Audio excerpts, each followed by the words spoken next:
Hello there, I'm Neville Chamberlain. Today I would like to talk to you about the only bit of diplomatic history that anybody in the United States government seems to know.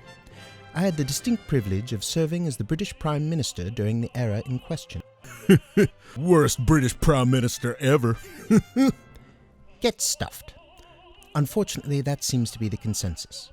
Today I would like to talk to you about why that is, and how Americans like the General here are consistently drawing the wrong lessons from my time in government. Do you know who this man is? That's Adolf Hitler, and he made a fool of me. By 1938, Hitler had been Germany's Chancellor for 5 years, and he was already swallowing up other countries. In March of 1938, Germany annexed Austria. Hitler was now telling everyone that he needed the Sudetenland, which was part of Czechoslovakia at the time. He promised that after this he would have no more territorial demands in Europe. Because I was a fool, I believed him. I flew to meet him multiple times, trying desperately to avoid another great war. Finally, in Munich, we signed an agreement giving him the land he asked for in Czechoslovakia in return for what I thought was a lasting peace.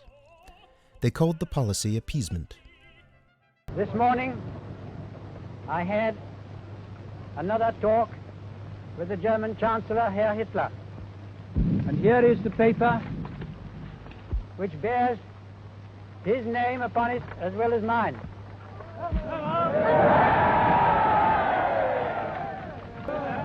We regard the agreement signed last night and the Anglo-German naval agreement as symbolic of the desire of our two peoples never to go to war with one another again.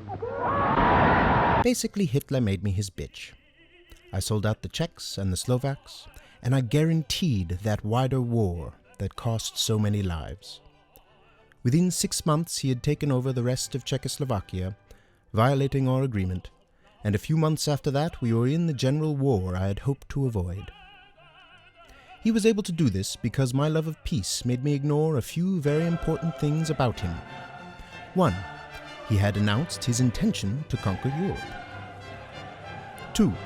He had the most advanced military in the world and wanted to use it. 3. His economy was completely based on military production. 4. He spent a lot of time talking about non-existent plots against him. 5. He spent a lot of time talking about what a great thing it is to make war. Hitler was a very bad man. My trusting him makes me a bit of an idiot. But that does not make my lesson a universally applicable one. Hitler was Hitler. Nobody else has ever been Hitler. Nonetheless, my situation has been used by the United States to justify violent, premature, and even preemptive action over and over and over again. With Hitler, peace was not an option. With most others, it is. If you are wondering whether a particular situation is similar to Hitler and the Nazis, it's useful to ask these questions, modeled on what I foolishly ignored about Hitler. If the answer to any of these questions is no, then I congratulate you. You are not dealing with a Hitler-type situation. Peace is an option you might want to look into before you start bombing. Here's a quick review of just a few of the people who weren't Hitler but were treated like it, which helped no one. Mohammad Mossadegh of Iran. Totally not Hitler. Saddam Hussein in 2003. Totally not Hitler. Whoever's wedding you're currently bombing in Yemen. Totally not Hitler. You see, what I understand, and what I fear American policymakers have never understood, is the fact that violence begets violence. To my eternal shame, I was too reluctant to use violence when it was necessary. This does not mean violence is the answer every time. Tune in later this week when we'll answer the important question, is Vladimir Putin Hitler?